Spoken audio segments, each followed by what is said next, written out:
It's big small talks with Chucky, me and you. It's big small talks, BSing with the group. It's big small talks, expanding points of view. It's big small talks, it's big small talk. We haven't done a podcast in like 3 weeks, so we're rusty. We're rusty, so bear with us. I'm judging you guys real hard right now. Yeah, I know. As you should. As you should. Yeah. I've never done a podcast before. So no. With all this recording equipment and school and everything, none of the students over there did a podcast. Never.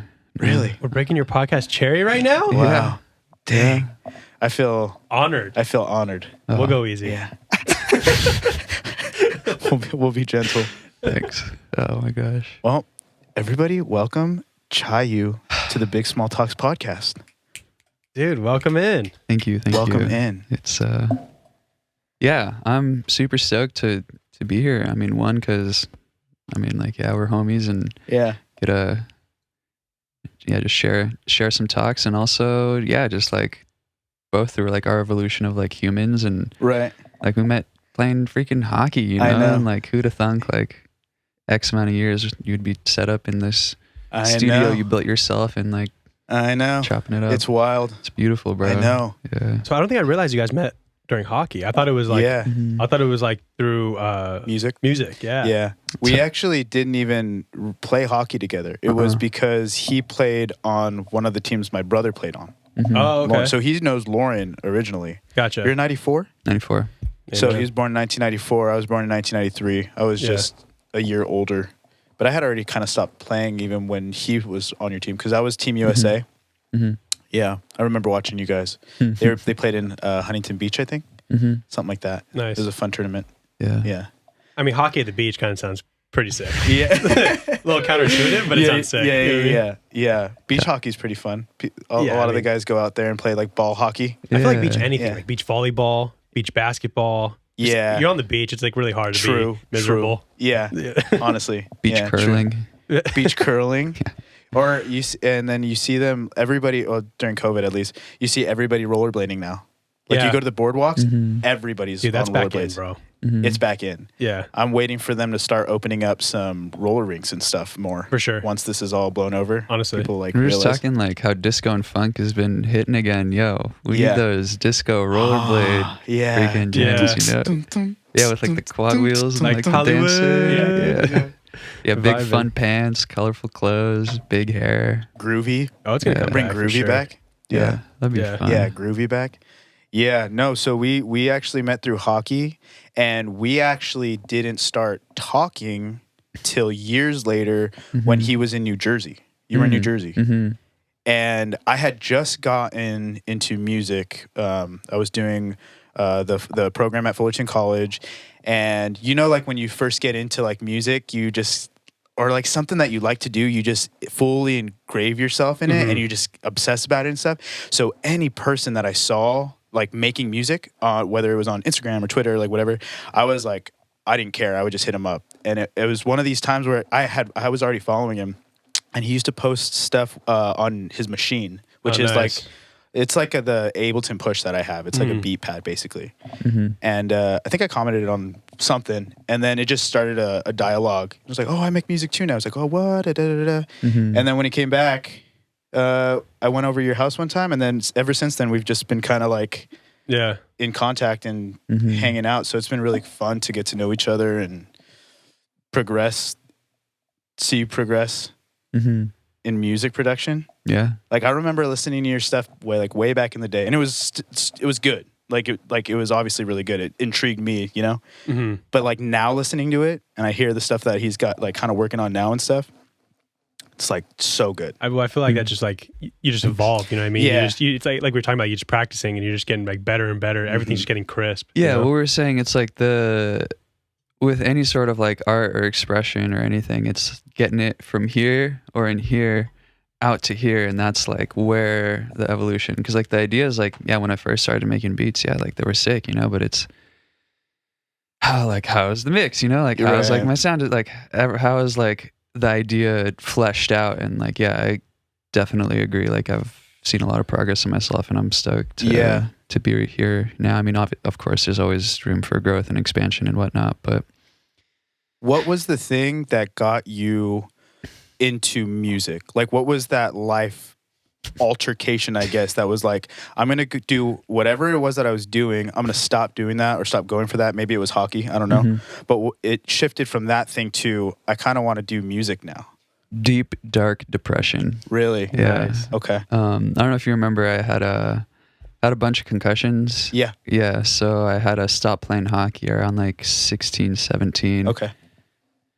And yeah, so I was at a school where I was playing hockey and got pulled out of there junior year, went to a new high school and got my heart broken for the first time. That'll do it. Yeah, and just I had to have surgery to get all this shit out of my face because, am I allowed to curse on here? Yeah, go ahead. Yeah. Yeah, there was like a bunch of like mucus and stuff, so I had it just like in all my sinus linings. They think it was from the concussions. Yeah, it was pretty heavy, so that had to like go in through my nose, like break it, scrape all the shit out.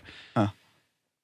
Yeah, and I thought I was gonna play hockey my whole life, bro. Like, you know how it is. Like when you're playing at that level, you're like, all right, like this is what I do, and then it was all gone within a span of a couple months, and I was like, what the fuck do I do now? Yeah.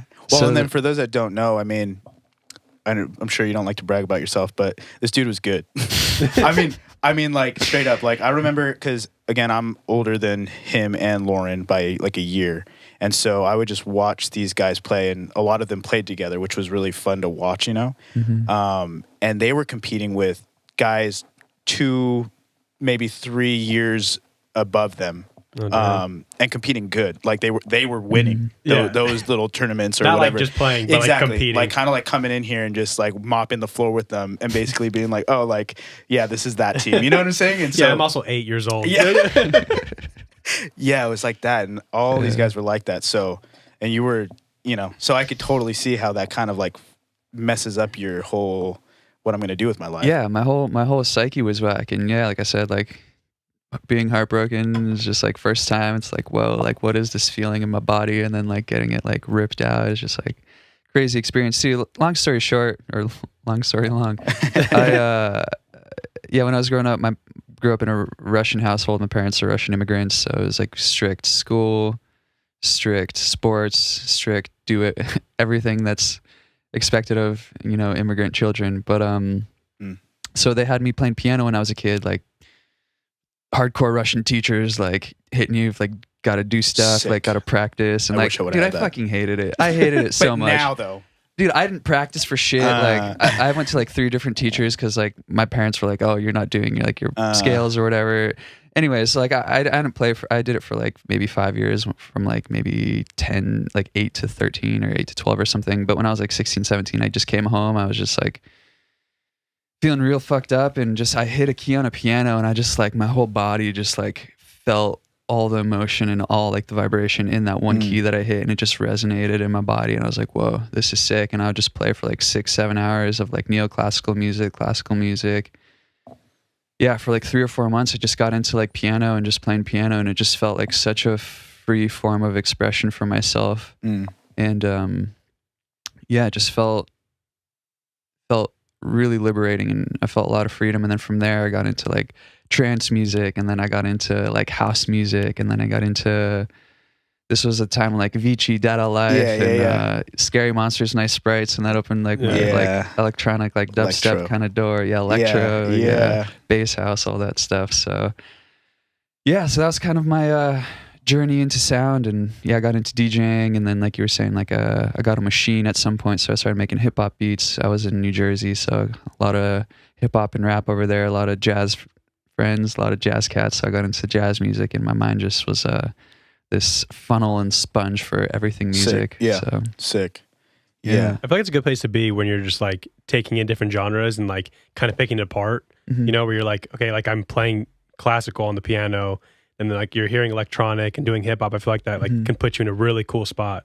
Like at least like, I mean, obviously I'm not an artist, but like I have to imagine like you just take all that in, and you can kind of like formulate something from that, you know? Yeah, of course. Yeah. And it's kind of what we're saying earlier, how to take everything that's in the brain or in the heart, and like making it in a, I mean, like as a career, of course, it's like you have to try to package it in a nicely presented bow to where people can consume it and digest it and listen to it, and you can like make a living off it. But Yeah, it's a cool space. There's it just feels very authentic. I don't think I've ever been in a place where I've tried to make or create any form of art for the sake of like monetary value or just like doing it to fit in. It always felt like a genuine thing that I do, you know. So was there anybody like any like kind of artists like off the bat when you're first getting into music that you really kind of look to be like, you know, like I like Mr. Carmack. Mr. Carmack? Okay. Oh my gosh. I've never heard of that before. You've heard him before. I have? Because I've played him before. Okay. Yeah. Trust me, you have in this place, you have. Yeah. In this room, you've heard it. Okay, cool. Yeah, that motherfucker's so cool, man. Yeah, and his journey's been super cool because he's also like, he plays, I'm not sure if he's classically trained, but he plays like the ukulele, piano, keys, like a lot of jazz theory. I think he's jazz trained. Yeah. Oh, that's sick. Yeah. But yeah, he makes like some of the rawest, like, kind of like hip hop inspired like bass music, and he also makes like boom bap stuff. And then his latest project was like jazz and like funk kind of stuff, right? And then like lo-fi kind of stuff. Yeah, and he had like a band and was like performing with a band. The something Jeffersons, I forget it's like a duo. It's like a jazz player and then him. It's super super dope. It's like lo-fi jazz with like. That sounds fantastic. Yeah, dude, it's tight. It's so sick. Okay, it's funny. I fell off of him maybe 5-6 years ago, but like when I was coming up, he was my number one. Like, yeah. I think it's cool to really like obsess with an artist and then maybe you kind of lose interest over time. But then when you start to listen to it, whether they came out with something new and then it intrigues you to listen to what you've missed or maybe go back to what you've listened to, I think it's cool that, you know, music is so different that you could really like an artist and just not really care for like something that they're doing like today, or maybe you don't like their old stuff but you like their new stuff or whatever. Because I think for you, like if that was who you were listening to at the beginning of your like career or your journey or whatever, you've also like evolved too. So like to continue to listen to Mr. Carmack only, you know, that would be doing you a disservice. Yeah, that'd be strange. Exactly. So it's cool to have those kind of artists where it's like, I don't really listen to him anymore, but that's probably one of my favorite artists. Or like, you know what I'm saying? Well, like, you just like associate like a time in your life with that like specific like album or whatever. Sure. Like that's what like I've talked about like with J. Cole, like there's like a certain album that I liked where it's like, okay, like I know where I was like in my mind, like where like I was like location wise, whatever, like listening to that and like it always bring me back to that. Whether like it's still my favorite. You know what I mean? It just like it's nostalgic for that reason. Right. You know, so yeah, and you can listen to that song over and over and over again and you like remember what you were doing. Yeah, even if you try to show it to somebody and they're like, okay, well like it was better back then, you know, you have to like try to like make up for it. But it's just something about like where you were at that time, you know.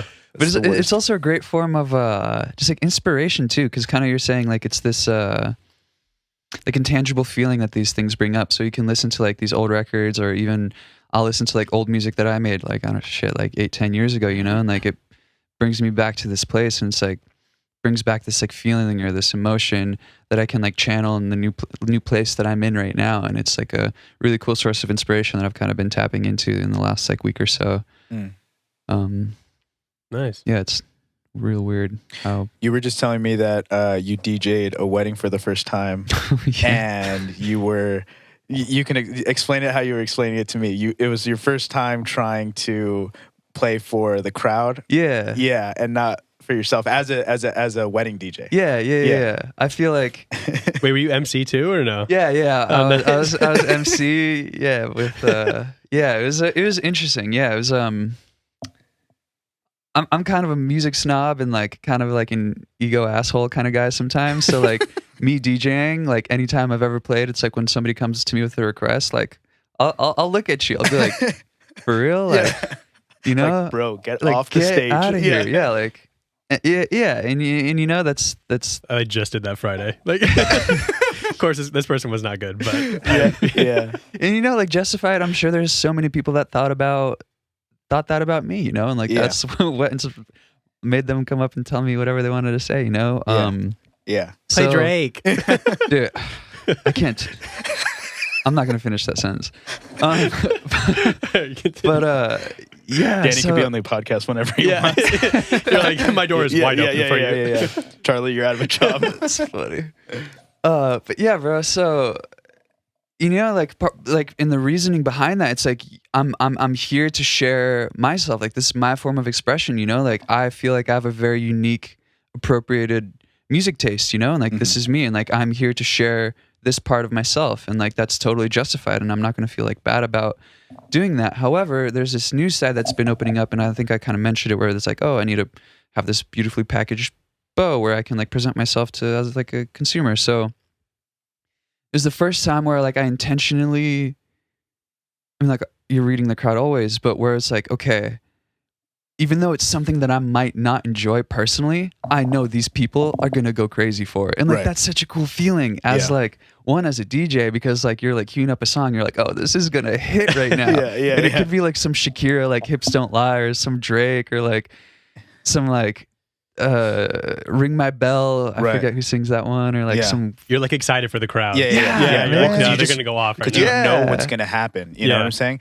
Or like if you play Earth, Wind and Fire, and you, or like and you just mix it in correctly too, and they weren't expecting it, and then they hear it, and it's just so fun. And it's like a very different way of reading the crowd for me that I've never really opened myself up to, and it was it was really freaking cool. And I'm really grateful for that experience, because I got out of my ego and like out of my like self-righteousness, and just had fun with like everyone that I was playing music for, and it ended up being a great time. I like I MC'd, I announced like all the first dances, like here come like this so and so, like we have the mother son dance now, and like it was a cool experience. It was great hosts, and it was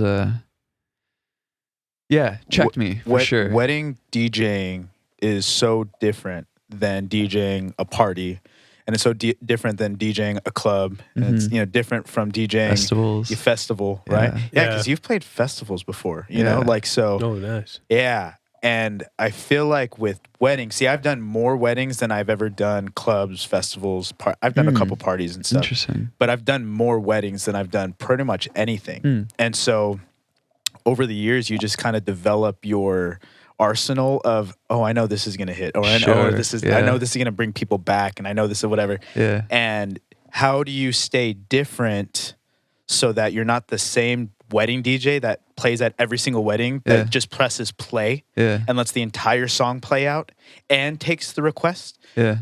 I hate when a DJ takes all of the requests and he's got this list of requests going, and you just see people going up to the stage and requesting, and he's playing all of them. So then when you go to ask your requests and you're just like, well, like, hey, like, I know a lot of people would like this. He's like, oh, I got all these right here. I'm like, why are you not playing what you think you should play? Like you were saying, right? Sure, you're being paid to have your opinion on this whole thing because this is your craft. This is what I do. Yeah. Exactly. Well, I had like the opposite experience, because we were at a wedding and the guy didn't know what he was doing. He didn't know how to cue up music. He just like a guy. I think he was just hired by the hotel or something or whatever. So like my girlfriend and I had to Steven, go. get in there. And I was my girlfriend and I were writing it down, like this one, this one. Yeah. Then you're gonna hit this one right here. Straight up. You know what I mean? Coaching him. And then we're like showing him, like, I'm like, do you have a Spotify account? Okay, we're gonna log into mine. Like, it was almost like so much where like we had to like do it. But I mean, obviously it helped, because it was just kind of like the party alive a little bit. Honestly, like you kind of needed it. Spotify is really nice because so what I'll do is I'll have my tractor connected, which is my DJ turntable, and I have all of my downloaded music that I can mix in to one another. I'll have that through the USB, but then on my mixer, which is for the PA, I have my phone connected via the aux. Gotcha. And then I'll just use a fader, and then fade in if I do have a request song. I could also do that on my laptop too, but it's just using Spotify is just so nice to have that, capability. But I dabbled in DJing when I was in high school. You did, but so I was pretty good with a little fade in there, a little beat chop in. I will say though, like that, like very minimal experience I have. When I hear a DJ like trying to mix into the next song, and it like comes out bad, I'm like, bro, what are you doing? Yeah, you can hear it. Like, I'm like, we just didn't want to line that one up right there. We didn't want to do that. Yeah. Like so I feel like I can hear it sometimes, but once you hear it, it's hard. It's the curse I'll be of dancing and I'm like, knowing about that specific thing. You know what I'm saying? It doesn't go away. And it's funny that you were saying about taking requests, because usually I'm like no to requests, but like I said with the wedding the other day, I was like, all right, that's what you're trying to hear. Yeah, I'm open to it. Like, let's get it. And last night there were some requests, and I was in that same headspace, like, yeah, like I'll accommodate this, but it was just jumping all over the place, and it was just like completely lost the crowd. Like people were fading out, and I was like, dude, and other people started to come up to me. He's like, yo, you know what? Yeah. We should do some of this because this isn't it. I was like, bro, I'm just trying to fucking accommodate everyone here. Like this is like a birthday party. Like I'm just trying to do it. And then I was like, I was like, fuck this. Like I'm gonna rock with this. I'll take a request. I'm gonna mix it in tastefully, but I'm gonna lead this. And you guys are gonna rock out, and people rocked out, and it was a great time. But there was a couple points where it was like, I feel like that's the best though, when you're like you'll take a request here and there, and you'll put it in, like if it's just request, you use your judgment. Yeah, so I think that's pretty good. And like remixes, like if there's that one Dreams track, like there's this one Gigamesh edit that's fantastic. He's like, Fleetwood Mac or something, it's like, all right, like how can I do this while I'm playing like house music, like, so it's like finding cool edits is also like a big that helps big out part with of tempo too. matching too. Like if you have a remix that's already been gridded to, let's say 120 BPM and you're playing a house song, it's nice to go from that one, then go to the original, and then get out of the original like at 80 or something. Like also they're also like mixed super shittily. If it's like a 7 track, you look at the waveform, it's like tiny. It's terrible. Yeah, and you have to like do it on the fly. I used to download music off of like YouTube and SoundCloud, like to DJ. It's basically like doing that, and like you don't really think about the quality being like terrible when when you're just listening to music on your iPod and stuff. But then you go to play it out, and you're just like, oh, that sounds so bad. You're like, oh, this sounds like a YouTube rip. Like it sounds underwater. You know what I'm saying? Like kind of sped up. You're like, that doesn't seem right. I was like, is Michael Jackson singing higher? Or if there's a watermark, you're listening to Kiss FM. It's like, oh, DJ Premier. Exactly. DJ Fally Foul. You're like, sorry. It's actually me. That's my other stage name. DJ Purple Pony. Purple Pony. What?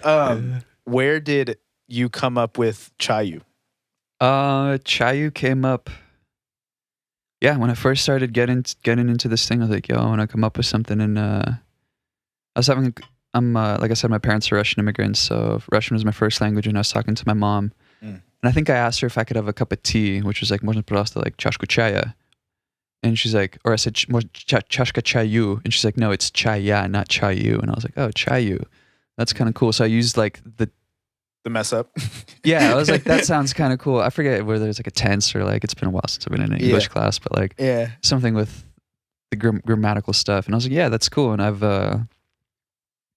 always been about like just herbs and things coming from the ground and tea in general, like the feeling behind it. It's like a slowing down, connecting back to roots. And it also has so many medicinal properties. Like different teas can, like ginger tea is good for like if you're starting to get like a cold or a sick, or like turmeric's great. Turmeric tea is great for inflammation. Licorice root's great for sore throat, or if you're singing, licorice root's a great one too. And there's this tea I always drink. It's like this combination of turmeric, cinnamon, ginger, garlic, apple cider vinegar, some cayenne pepper. Mud water? Yeah, I was just going to say. Dude, I get those ads all the time. Really? Probably because you make that. Hi, I'm here to sponsor Mud Water. Brought to you today by. Yeah, no, if I'm feeling sick, I smash one of those super hot, throw on some sweats and a hoodie, get in bed, and like I'll usually be feeling better the next morning. So solid. Yeah, that's kind of how it started up, and it's just kind of stuck, and yeah. I feel like it fits you so well. Thank you. I love that name. As far as names go, like it rolls easy. It's it's super short. memorable. It's not like some like huge name. Like I don't know. I think it's good. Thank you. I have him. I used to have him in my phone as Danny, but then I just kept typing because on your iPhone you can pull down and search. Yeah. I kept typing Chayu and it wouldn't come up. So then finally I just changed it. Sick. And then I think we had a conversation a while back and you're like, yeah, I think I'm going to go by Chayu. I was like, perfect. Because I already call you that. Like, it's so much easier for me to call you that. Yeah. I've been waiting for this. That's funny. Yeah. I don't know if you're, sorry. Go ahead. I was just going to say, I don't know if you remember the first time I went by Chayu, the first letter, and it was a Russian character. Yes, I do remember that. And it was impossible as fuck to find. It was like the back, it looks like a 4. Yes. Oh, okay. So wait, is it on your, did I see it on your water bottle? Because I was looking at that. Yeah, this right here. Okay. Yeah, so that's a Russian character. It makes the cha sound. And after maybe like 6 years, I was like, this is not a good business move. Like people can't search it, people can't find it. Like so many people's like, yo, I want to find your music, listen to it. Can't find that shit. Like what do I do? Yeah. So I think it was about 2 years ago I switched it to CH. Okay. Yeah. Just more digestible. I was gonna say if I would have saw like the 4, I'd be like 4 yayu. Yeah. Like, you know what I mean? I used to get Yayu or 4AYU. Yeah. So that was 4AYU. yeah. Yayu. No more. Yayu. I mean, that's not that's not worse. That sounds like Zazu. horrible, Zazu. but- Oh yeah, Zazu from Lion King. Yeah. Yeah. Zazu, Yayu. Yeah. That's funny. Yeah, it just fits you so well because for those that don't know, your music to me is so cool because you sound like you no matter what kind of genre you're making. The biggest compliment you could have told There's me. flavor to your music, right? So like even though you're making a house tune or a down tempo tune or a singer songwriter tune, like there's a chayu flavor to it. So anytime you send it to me, I'm like, oh, this sounds so on brand. I love it. You know what I'm saying? Like I like it. It did, and it did. It's not that I like your house music more than your down tempo stuff or whatever. I like that no matter what type of genre that you send me. Yeah. It's just like you see the that's elements. that chayu flavor. Yeah, exactly. Right. Thank you, bro. Yeah. Thank you. So yeah. I keep doing what you're doing. But yeah, you took down some of your stuff on SoundCloud, I was just gonna say that. Because I was going back to listen to that stuff. Motherfucker, you know what that is actually? It's me not renewing my subscription for SoundCloud Pro. That's why. Yeah, because the playlists are still there. Yeah, because That he makes sent me your SoundCloud, and he's like, I was like, all right, cool, we're gonna listen to it before we start the podcast. Yeah. And I was like, there's nothing here, dude. Yeah. That makes sense though because I stopped my subscription on my A-Roach page and I lost all my likes. Yeah. Oh, the likes go too. Yeah, Like everything. dude. Oh, that's interesting. All the likes that the music that I've liked. Oh, got they're it. gone. Shit. So I only have the likes that I've liked as a non-paying subscriber. Oh, which that's horrible. sucks. Yeah. It sucks because I've had my SoundCloud for 7 years now. Yeah. And I've liked so many cool songs that, You are would think not- that it would keep it, That's what I'm saying. and then obviously you couldn't add any more. right. Yeah, that doesn't So seem you- like a paying feature. Yeah, no. To keep not my at all. likes. Yeah. Not at all. Yeah. They like hold you Yeah. hostage because they're like, well, now you can never not pay because we're taking it all. Yeah. Yeah, Oh my I don't gosh. really go on SoundCloud anymore. But the last time I went on there, I think it was when you were sending me some of the private ones. Yeah, I can't do that anymore because I can't upload stuff. Me neither. Yeah, so I'm getting paid on Friday, so I'm gonna renew my subscription. It just sucks God though damn because it. it's such a waste of money to me, the SoundCloud subscription. Because to me, I don't know how you feel about this. I feel like SoundCloud's just pretty much dead. Anytime I ever I was just gonna ask that. I was like, I don't know where SoundCloud is right now. You see, You guys think it's I gonna- feel both. I feel like in a lot of ways, yes, like the repost feature, like how you can buy likes, all that. Like, yeah, it definitely fucked it up in a big way. Yeah.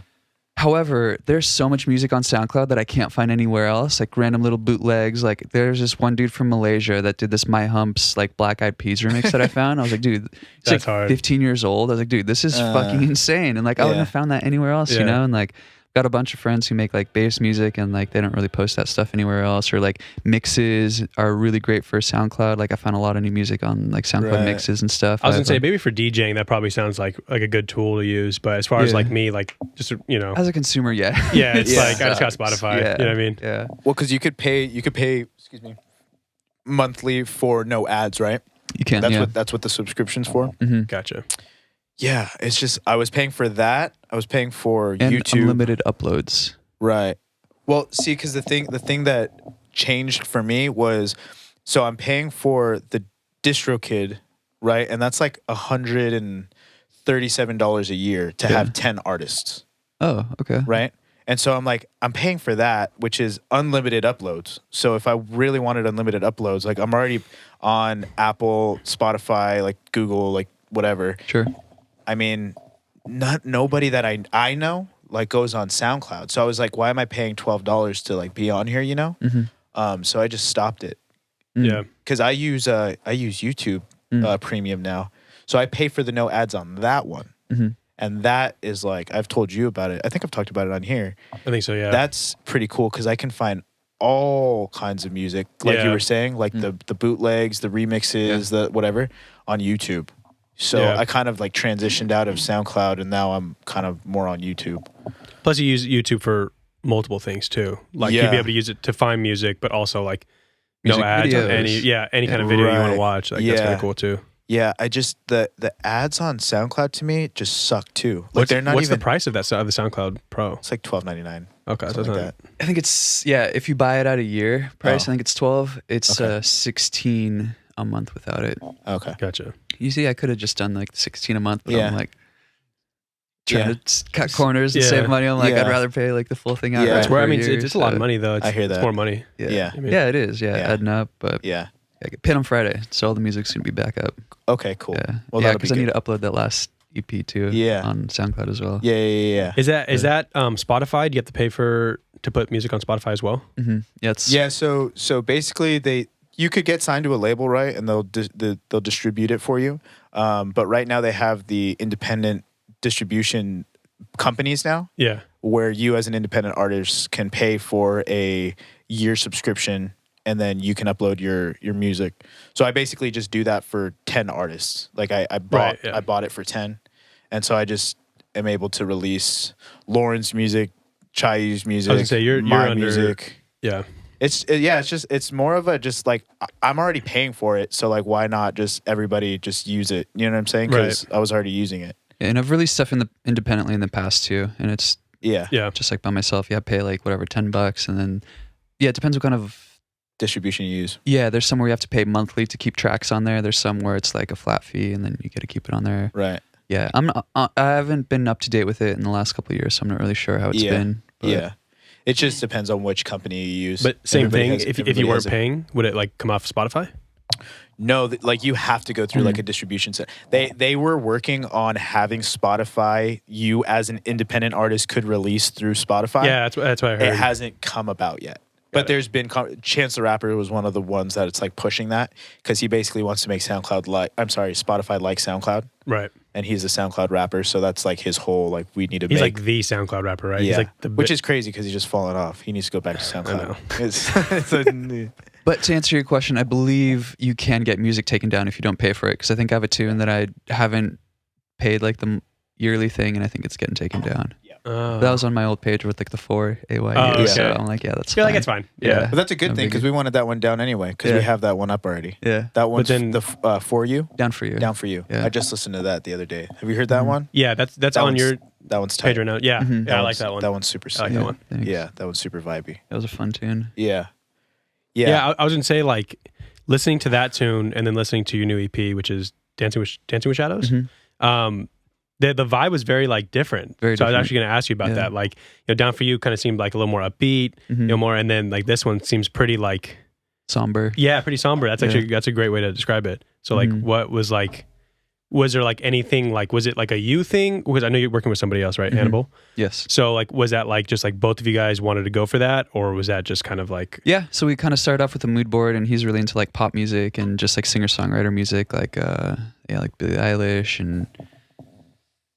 Man, I wish I had the mood board in front of me. So yeah, we made like a music mood board where we just kind of put it up, and that was like his vibe. And I was like, you know what? Yeah, like I'll like flex this muscle, like try to make something in like this kind of vibe. And so I started off like played some piano and like got some keys down, and then he was like, yeah, that's cool. And then he started writing lyrics, and that's kind of how that came about. And then I put like the instrumental, like the beats, the drums, everything behind it. Yeah.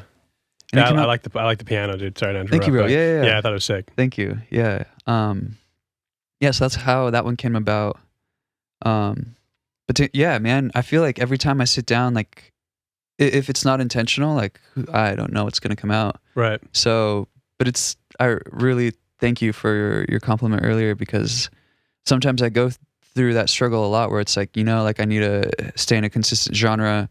If I want to build a fan base, like I need to have like this one consistent digestible product that I'm putting out, which could be the move. Like I'm still like experimenting, but I think every time I do make something, it just, I feel like it's still authentically me, but I can make like drum and bass. I can make like sad pop music. I can make like electronic house music, reggae. I have a reggae tune coming out. Yes. I guess I can say that. I have a reggae tune coming out September. September.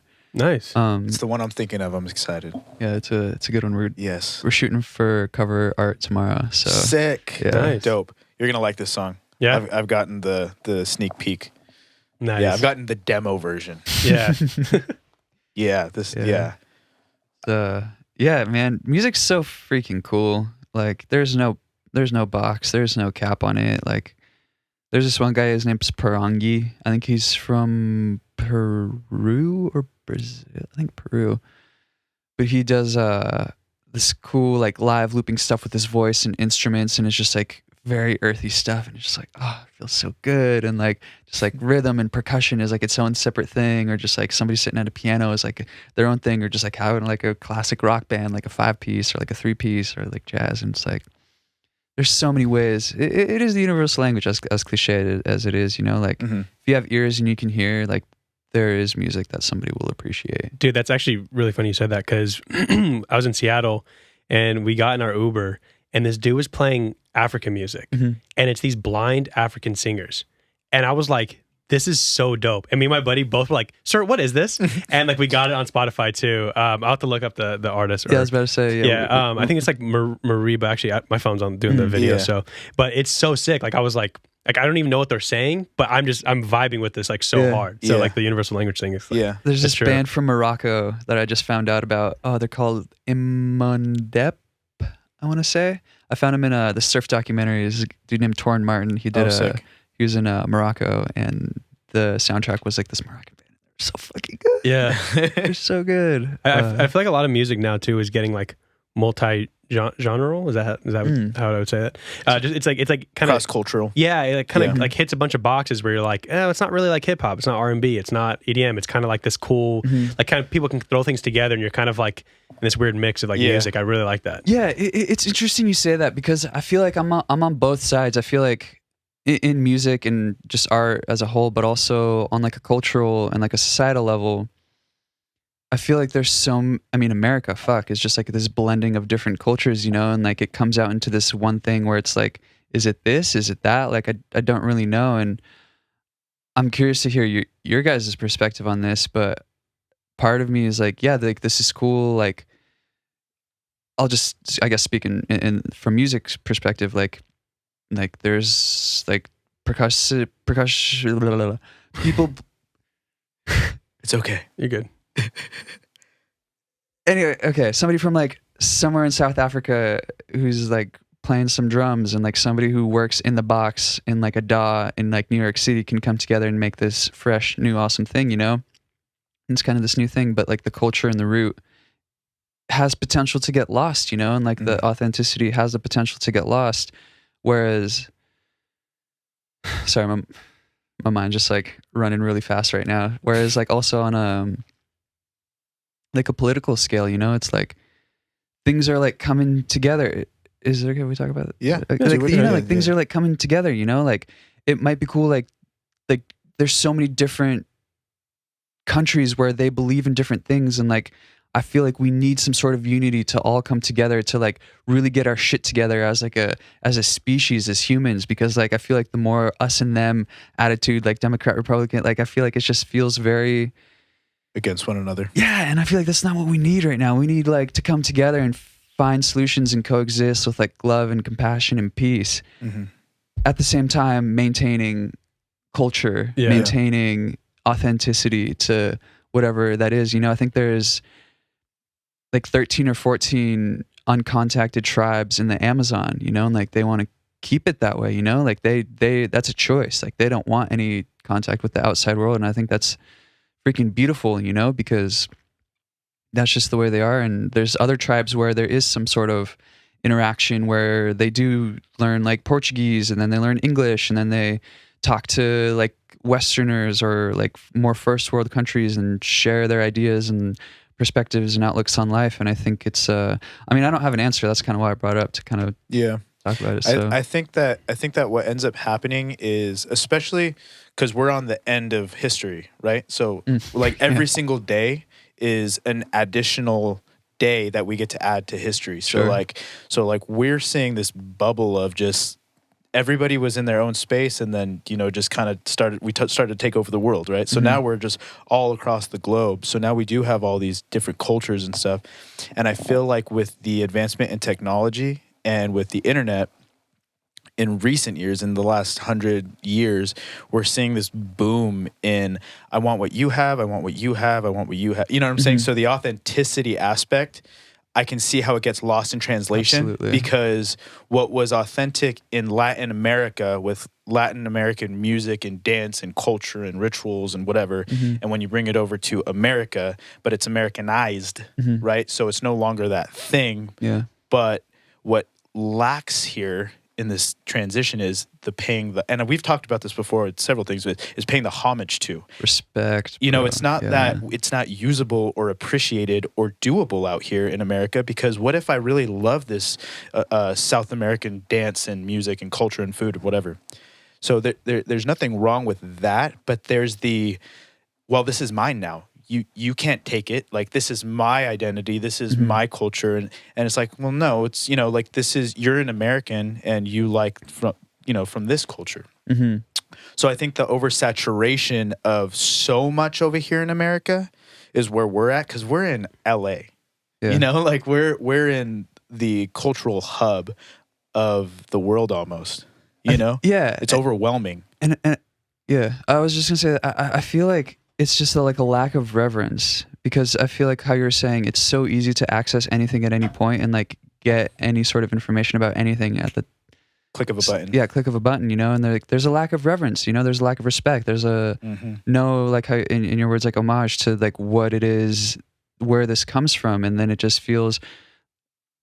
I get what you're saying. Like, I feel like, because I was talking more like musically, but I think I get what you're saying. It's like I could have this song that's like really electro and jazz, but then like, does it lose the jazz part of it? It's not like, are we going to lose like solely based like jazz artists or like rock? Like, where's rock right now? You know what I mean? But yeah, I think it's hard because you don't want to lose that like original culture, like what we're saying, because maybe that South American like song or dance or whatever comes popular here, and it's like, oh, cool, like it like gets attention, right? But it's almost like a footnote. It's not even like the full like, no, this is actually where it's from. We got to understand like where it came from. And I'll just share like my perspective on it. It's like, it's difficult for me as somebody who is in the middle of that to know what my identity is, you know? Like, I live in America where everything has come together. Like, my parents are immigrants, and like, just like, dude, I don't know what the fuck, like, you know, it's like, am I allowed to make this? Like, am I stepping on people's toes? Am I being disrespectful? You know, like, what do I bring? Like, yeah, like I dabble with this and that, and like it all comes together. So I think I think at the end of the day, it comes down to, you know, the purpose of, you know, your heart, right? So like, when you're putting your heart and soul into making whatever it is that you're making, whether it be art, music, you know, whatever, it's what is the intention behind it? You know, why? And if it's to receive fame and glorification and gratification and whatever, then if you're using something from a different culture, then that's kind of not too great. You know, that's not cool, right? It's not respectful. But if you came across it, or if it happens to sound like that and you didn't even know, and then somebody informs you like, oh, that sounds like this thing. You're like, oh, wow, I didn't even know. You know, you stumble across it, you know, very, what's the word? Where, lost the word. I lost it. Just very purely organically. There you go. Yeah, if you just stumble upon it organically, it's going to be safe. You know, you're using it, and it's because you just happen to stumble upon it. It's funny. I was watching this YouTube video of this white guy playing a Japanese instrument, and I forget what instrument it was, but all the comments on it were like, fuck this guy, like the cultural appropriation, like X, Y, and Z. And then I like did some research on the guy. And this dude literally dedicated his whole entire life, like 40 plus years, to like Japanese culture, like this instrument specifically. And he's like one of the only people in the world who can play it proficiently. Wow. Which is like... And he was just getting heat from it. Yeah, just getting so much heat on YouTube. Well, like, it's probably just like a lack of like these people aren't going to look at that. You know what I mean? So just first look, you're like, and then that's why you have to like, all right, let's dig deeper. I think like what you guys are saying, it goes to like the root of the person for sure. Right. You know, like. Well, and then I think with like that kind of stuff, it's a weird place because everybody feels like they have to have an opinion about something. You know, I forget what comedian Lauren and I were just listening to, but it's it was Bo Burnham in his new I haven't seen it yet. You haven't seen that yet? No, I heard Dude, it's great though. You need to watch that. I know you would Tonight. like it. Yeah, it's really. He It's just has music in there for right. it's on Spotify too. Yeah. It's just very creative. Like it's the white woman Instagram, is that part of it? Yeah. It's just very creative, and especially for where we were at in the world last year. You know, thinking of the concept of everything, it was just very well done for what it was. Yeah. You know what I'm saying? But he was basically saying, like, you know, do you have to say something about this one thing 100%, like all the dude. time? My Like, opinion matters. Yeah, like all the time. Like, you can't just, you can't just be quiet, you know? Yeah. And I feel like the internet is such a easy place to do that. With that example specifically, why are a bunch of people going to comment on this guy's playing? They don't know the guy. They don't know what he's been through. They don't know that he's a professional, like let's say expert in this one thing. And then they're going to kind of like come at him for this. Sure. Because I'm sure there's somebody else on the internet that did do what they're claiming he's doing, you know, where he's being a poser. Oh yeah, or that's for like- sure that Right? happens. Yeah. But it's like, again, though, even if that, who cares? Yeah.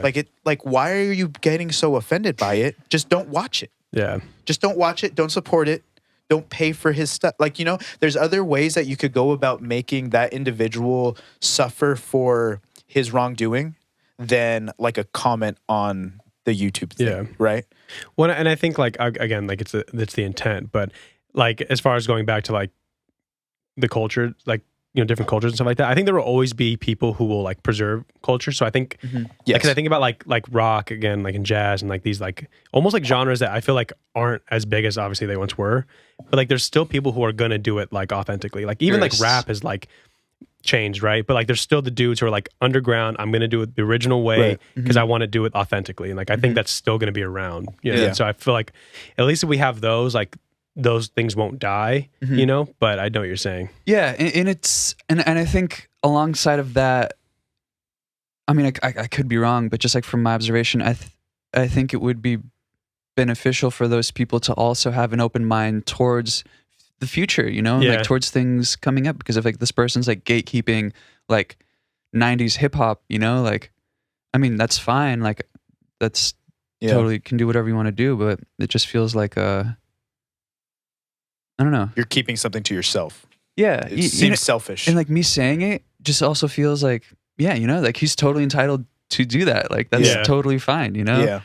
I think it depends on the artist. Like there's some people who want to like challenge, like to push like new genres to like new like limits, and some people are gonna be like, no, I want to protect the like what it was. I want to Well, and that's why versatility and variety is so important.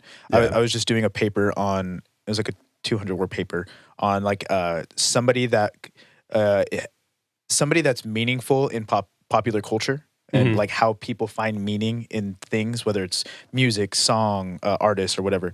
And I used Bad Bunny as an example because I find him fascinating, because here's an individual who's coming from an impoverished country, right? It's not very popular in music, and now he's sitting on top of the music charts, 14th most played in the world, with like 50 million monthly listeners.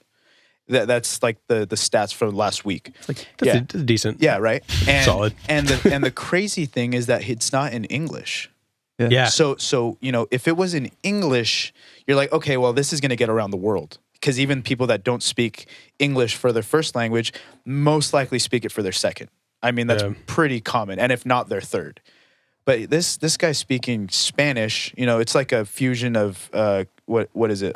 Puerto Rican Spanish slang. Because it's hip hop. Yeah, but he has like some. He has some English in there too. But I think that goes to hit what he was saying. It's like a universal language. Like, right. I mean, if people like it, they're going to listen to it whether they know the words or not. Whether they understand what he's saying. I'm literally downloading African singers. I have no clue what they're saying. I just love it so much. Yeah. You know what I mean? So right. Yeah. And so I just thought that was interesting, because the way that they're finding meaning in his music, in his artistry, is obviously respectful to that individual, because they're going to find a different way to perceive his art or him, and it's going to really depend on their experience and their past history, how they perceive what he's doing. But I think it's inspiring, because he's coming out of nothing to something. He's bringing music from South America to the States and worldwide to be 14th most played on Spotify. He's a fashion icon now. Yeah. And then he's kind of does things a little bit weird because he's doing reggaeton, hip hop, merengue, salsa, and then infusing like hip hop beats. Yeah. So it's like, but it could also be like that. I think European countries are probably more like I feel like, obviously like like when stuff is like Americanized, it kind of has a bad taste like everywhere else in the world except for ourselves. Yeah. So I feel like that kind of like they're almost more willing to like bring that in than just like a normal. Like I remember like it's a super pretentious story about my dad, but he always says it. But he talks about like getting like wine in France, and like the guy didn't know English, but he knew Spanish. So my dad spoke to him in Spanish, and that's how he like got wine. Yeah. But it's like it's kind of funny that you think like I had family that went to Europe, and they like they just like they know you're American and they don't like it. I mean, so I feel like it's almost kind of like maybe they might be more accepting of like other cultures that aren't so Americanized. See, but that's such a weird stigma though, because anywhere that I've gone in the world, I've never once been treated poorly for being American. Or it could be pretty recent though. What do you mean? Like when's the last time you went? I was in. I went to. Cabo doesn't count. That's like. Yeah. No. That's like. Like California Junior. The last time I went out of the country was in 2011. I would say America's probably gone down since then.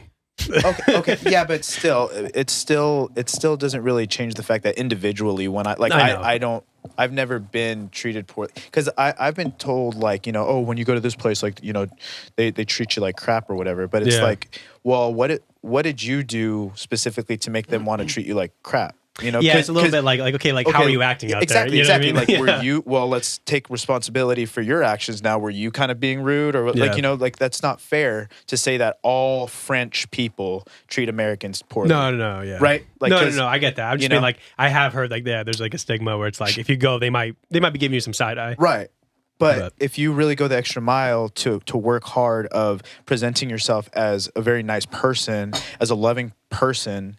And as somebody that doesn't know the area, you know what I'm saying? Like, if they decide to be mean to you, then that's on them. You at least have kind of covered your case for, I'm in a country that I don't know, I'm American, like, I want to represent my country properly and correctly. Right. You know what I'm saying? So then you're clear. But there's a lot of Americans that ruined it for us, though, going over there. Yeah, honestly, probably. You know what I mean? Just knowing how Americans act. Yeah. That's sad. But I definitely do think, like, I get what you're saying. Like, I think the popularity of Bad Bunny, too, is like, it's not, I don't want to say it's like Americanized, but I definitely think like. It's Hollywoodized for sure. There you go. That's good. It's definitely Hollywoodized. Right place, right time. But also, his management team, his marketing team. Because you got to think like. That stuff's fantastic. Like I see like commercials about him. Like I always see him no matter what. And I'm like, I don't even listen to the guy that much. Yeah. He was on WWE. Yeah. Yeah. Yeah, it's just he's the Hispanic Drake, or he's not Hispanic, but he's the Latin Drake, it's exactly what it is. Yeah. But that's just part of the intriguing part about him is not so much his popularity. My fascination with it is that he's not English. He's not American. It's not in English. The music is not in English, and he's that popular. That's what kind of like tips me over the top. Like he just played Coachella before the shutdown. That's cool.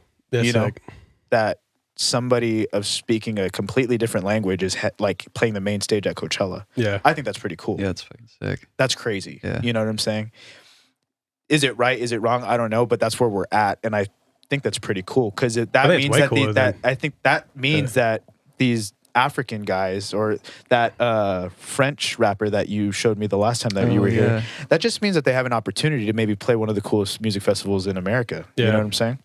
Mm-hmm. So, yeah. What do you think so far is your most favorite time as either a musician, whether it's performer or producer, or what was like a moment in your career thus far that was just super, super cool? You're always going to hold that and cherish that memory. Yeah. The first thing that popped into my mind must have been like 2014 or 2015. I had an opportunity to open for Vic Mensa and this guy named Jameson. Nice. And it was super cool. I played a really fun set. I played some like, at the time I was really into like trap music and then some like bass house at the end. And the very last track I did was like a hip hop song I made. So I produced the track and I wrote the lyrics and I rapped it on stage. Oh, what? Yeah, it was one of the coolest. There's Chayu like flow? dude, it was like maybe like 500,000. It was like opening, so I was opening acts, maybe like 500, maybe 1,000 people. Yeah. But bro, like the feeling of being up there and like rapping something that I'm feeling in that moment over a track that I made. Yeah. Oh my God, dude. That feeling right there was, I got off there, like I did like all the stuff in the world. I was just like so amped. I was like happy. Oh, I can't even explain it. It was the coolest thing. Where was that at? This was in New Jersey. In New Jersey? Yes. Yeah. Sick. So 2014, so you were what, 19, 18? 20. 20. Damn. Yeah. That's sick, dude. Mm-hmm. It was a really cool experience. You also played at Electric Forest? I did. In Michigan. I did, yeah. So Electric Forest, for those that don't know, do you know what Electric Forest is? Oh, cool. I'll tell you. Yes. Those who don't know, hi, that's me. Yeah. So Insomniac is a event company that does like Beyond Wonderland, Nocturnal, Escape, most famously EDC. Right. But they also do Electric Forest, which is in Michigan. MHP. MHP? Yeah. They put on Electric Forest. Oh, really? Yeah. Oh. Yeah, so they're a subsect of AEG. Oh, I thought this was Insomniac the whole time. It's not Insomniac. Oh. Yeah. Oh. But so it's MH Madison House presents. So they do. But it is in Michigan. I am thinking it is of the in Michigan, right one. yes, Okay. correct. And it is in the woods. It is in the woods. It's in, I believe it's called Sherwood Forest, I think. Okay. So it's this guy who owns this massive forest that he just kind of put together. And sick. That's kind of sick. It's crazy.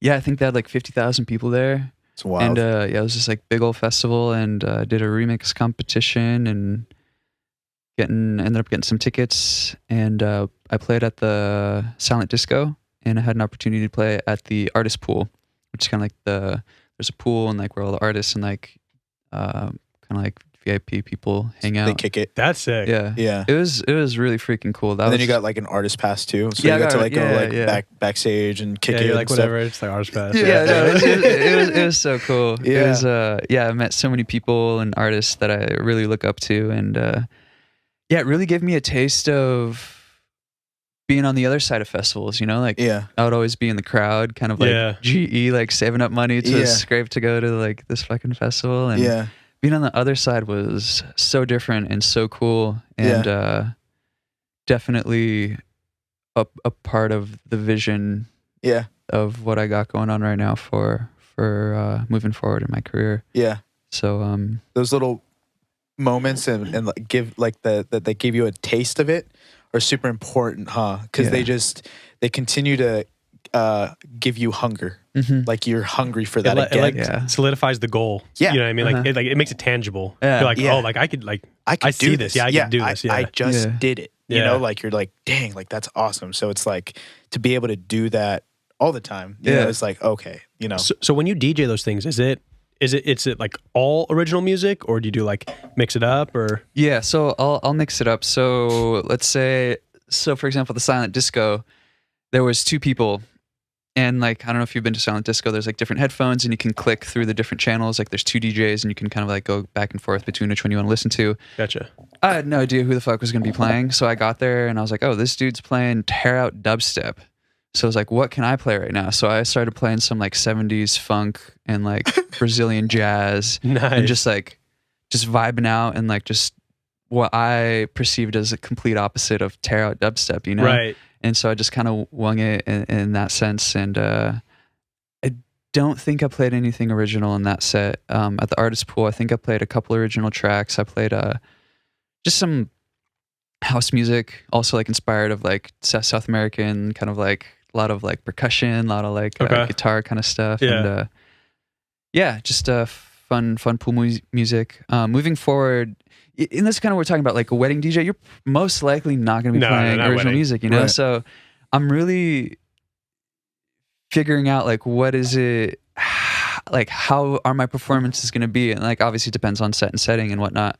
Yeah. But like, what about last night? Like, did you play any original last night? I don't think I don't think I did.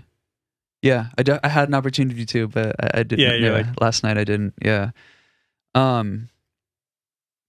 But yeah, no, in sets like that, particularly when I'm playing like 6-7 hours, you know, like I like to sprinkle like stuff that I'm working on, just to kind of see like what kind of reactions you get and whatnot. I mean, it's good like market test almost. You know what I mean? Right. Throw it out there and see like, okay, yeah, right. See a couple of people vibing. But like playing at festivals, like if you're on like an actual stage, you know, like there's no one coming up. It's like, hey, like play this. Right. You No, know? it's just you. Yeah. Yeah. Well, and it's your name too, so you kind of want your stuff out there. And it's loud. Yeah. And it's loud. But I've never been to a festival before, so like I don't really know like the DJ side of it. Obviously, I'm thinking like if you're gonna go see like Billie Eilish, she's playing her music, obviously, but like DJing, I feel like it's kind of like a different kind of way to do it, you know. And I think for me, the vision is to possibly have it be a DJ set, but I want to, like, I'm an instrumentalist too. Like I want to do live instrumentation. Like I want to rap more. Like I want to use my voice. Like after that Vic Mensa show, I was like, I'm never doing this again. Like this is my peak. Like that's it. But now, bro, like, I don't know, just for me and just something about using my voice is something extremely powerful for me that I'm scared of leaning into again, that I know will be very powerful when I do utilize it. So I think that's for me is a landmark and something that I want to overcome and really utilize when I am performing, you know? So yeah, I want to play instruments. I want to use my voice. I want to play like all original music or music that I really fuck with or other people that I fuck with. And I kind of like T, man. I truly believe in the healing capacity of music, you know? Like I really do. And I want my performances to be an expression of that, and to music saved my life, bro. Like when I told you I came home and I hit that key on the piano when I was like 16, 17, it saved my life. Like, I was in a very, very, very dark place, and it saved my life. And I truly believe that, music has the capacity to do that. And I mean, you can't make music be like, oh, I want my music to save lives, you know? Like it's like, but I want my music to be genuine, and I want it to be digestible. And yeah, you know, if that happens and if it helps people, that's beautiful, you know? And they always say too, like, as long as one person liked it, right, in the crowd, or as long as one person played the song or downloaded the song, like, you know, the cool thing about music is everybody has like such a different taste. Yeah. You know, we're working with Alex, who we're gonna probably get on here soon. Yeah. But it's fun because the song that me and him are working on, we send it out to like a bunch of people. We're just getting a bunch of like feedback and stuff, and the outro was something that everybody had a difference of opinion on. Yeah. And so finally I said, dude, this is your song. You need to decide what you like. Because we had people telling us that it was too long. We had people telling us it was too crazy and out of nowhere. We had people telling us it wasn't crazy enough. We had people telling us it wasn't long enough. And then we had people telling us like how to change it a little bit so that it could stay the same, but just be different. And so I told him, I was like, you know, you just had everybody tell you one different thing. So really, at the end of the day, it doesn't matter. It's your song. What do you want to do? It's like people pleasing. Like, why are you DJing? Exactly. Everyone's gonna be different, and you want it to be, you know, liked by a majority of people. But at the end of the day, you know, like, this is your brand. This is your thing. You need to be satisfied and happy with it. You know, like, you don't want to be. You're in the driver's seat of what gets put out into the world in terms of your content, like your art. And so, you know, having that said, I think it's just so cool that music specifically, it could be perfect in your eyes, but then to me it wouldn't be, and then vice versa. Right. Mm-hmm. And so that's actually a freeing thing, because just so long as you feel like satisfied in it and like good about it, right, somebody's going to agree with you. Yeah. And it might not be your favorite song, but it's going to be somebody's favorite song. And then your favorite song is not going to be that person's favorite song. Mm-hmm. It's so crazy how often that happens, you know? Yeah. Well, I was going to say, like what he said, like that word, like genuine, I think that's like really sticks out in music. And you can tell who's genuine about their music. For sure, 100%. I feel like when someone's really genuine about what they're doing, like, it makes it that much more, like, it just makes it better to listen to. Like, you might not even like it, but you can like appreciate it and respect it. Right. It's like, damn, like that dude is passionate. He's genuine. Like like cool, like you know what I mean, you did what you wanted to do, and whether it was liked or not, you could just appreciate somebody's passion or genuine, you know. Absolutely. Right. Yeah. And what you were saying, like, yeah, some people might not like it, and some people did. Like the party that I played yesterday, I was talking to the host, and she was saying how, yeah, like when we were putting it together, there were so many people that were like 50-50 on whether they wanted to come or not. And then I told them that you were playing, and everybody showed up. So people came through from like San Diego, like LA, like way inland. And I was like, fuck, like, that's awesome. Last couple of weeks have been tough. Like I've been like kind of in the dumps, but like hearing that was like, fuck, you know, like it's a little high. Yeah, maybe not everyone like likes my shit. Maybe I don't even like my shit all the time, but like having that, maybe it's like just like an ego stroke where it's like, yeah, people like you. Like, it's almost like reassurance though. Just like, you know what? Okay, like, cause I think everybody does that. Like, no matter what it is, like you're gonna like shit on yourself. Like unless you're like some egotistical, like dude, like, I mean, like we all, right. Like you're always gonna be like, you know what? Like, damn, could I have done better? Could I, you know, but like a reassurance is like, all right, cool. Like it's a good, like, you know, like you don't have to be like a cocky asshole, but like to be like that confidence of like, you know what? All right, yeah, like, you know, I can do this. Well, I think we as humans naturally search for affirmation. Yeah. You know, like, did I do a good job? Yes. Did I do this correctly? Yes. Like, does this sound good? Yes. Like, you know, just like I remember I was producing for somebody that was playing the piano, and it was funny because like every time like I would like look at him, he was like looking back at me to make sure like he was like playing like, okay. Am I killing it? Like does this sound good to you? Like does this sound good? And I'm like, dude, like you don't like everything you're playing right now is you're amazing. rocking like, now. I'm in awe, you know? Daniel Christoph. I don't know if you've met Daniel Christoph. You and him, that's why I like calling you Chayu, because I don't get them confused anymore because his name's Daniel. He's a guy too. Dude, this guy's awesome. I want to get him on here too. He plays the piano, the drums, the bass. He sings. He can play the guitar. He's just beautiful. He's just like good at everything. Yeah, you're just like, how? Yeah, he's a beautiful person. Why? But yeah, he's just always, you know, looking back, and it's like, yeah, dude, you're doing a great job. Like, yeah, you just need that sometimes, because if you don't have that, it's like you're also an individual that has some needs too. Like, you need to be able to, you know, find some satisfaction and happiness in what you're doing, and if you're making them feel good, that makes you feel good that they're feeling good. You know what I'm saying? So that's all that is. And when they're feeling good, you're feeling good too. You know? There needs to be a balance, you know, because for me, like, unfortunately, I dislike how hard I resonate with that, you know, because like sometimes I'm like very self-conscious and like not certain of myself, and sometimes I lack confidence. And the journey for me in the last few years was really stepping into that part of myself and like being confident and like owning myself and like owning my shit. Would you say that you've done a really good job of that? Maybe you're not there yet, but would you say that some of the steps, just for example, going to a school to hone in on your craft, you know, I think that's something that somebody who is serious about what they want to do with their life, that's a step towards, one, getting a little bit better at what you're doing, and also gaining a little bit of confidence. Yeah, totally. And I think it's more than just like an exterior kind of thing. It's an internal thing more than anything. And I think that internal confidence bleeds into every other aspect externally. And putting in the damn work to try to level up and like be the best human that I can be. And like for me, like I'm saying, that balance, like for me, there was no balance. It was always people pleasing. It's always been self-deprecation. It's always been, am I good enough? Like those kind of things. And these last few years I've been putting in the damn work to like step out of that, you know, and step into this like new version of myself where there is a balance, you know, where I own my shit. And I think bit by bit, like, you know, there's not gonna be one moment where I'm gonna like, oh yeah, I'm like confident now, or like, like I love all parts of myself. But you know, it's bit by bit, kind of what we're saying. That there's like little glimpses of like the other side, if you will, where it's like, oh okay, like for the longest time, I was like doing all this fucking work and like journaling and like processing and shit, and I'm like meditating and my yoga practice, and it's like, damn, like why the fuck am I doing this? I feel the same. I still want to do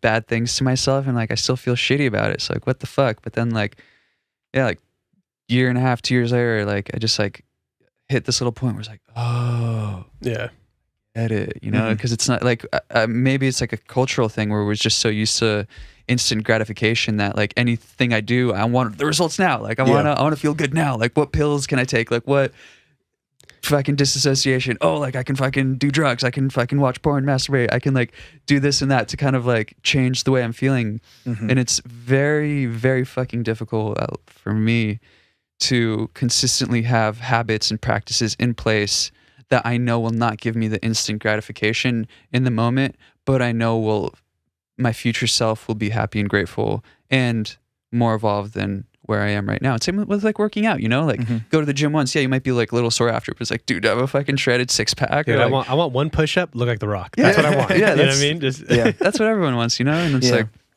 you gotta be willing to put in the work, like you're saying. Be like proud of the process. You know what I mean? Like it's definitely a process, and like I think that's something that you'll eventually, I think, look back to. And like you're saying, you're doing it now. It's been like, damn, I did that. Like these are the steps I've done, and I'm putting in the hours. You know what I mean? And like that's something that you'll definitely be proud of. You know? Yeah. And what you're saying too, like it's good to have like little checkpoints or like other people to give like the little ego, maybe not people, but like things or experiences to have that little ego stroke. It's like, yeah, you're doing good, or like, God or the universe is like, yeah, keep going. You got this, bro. Or like, yeah, man, like even like in my relationship, like there's times where like I've noticed patterns within myself and I'm like, dude, why the fuck does this keep on happening? You know? So it's like trying to figure out why it's happening. And now there's times where like I notice it coming up and I'm like, oh, wait a second. I can not react to this right now.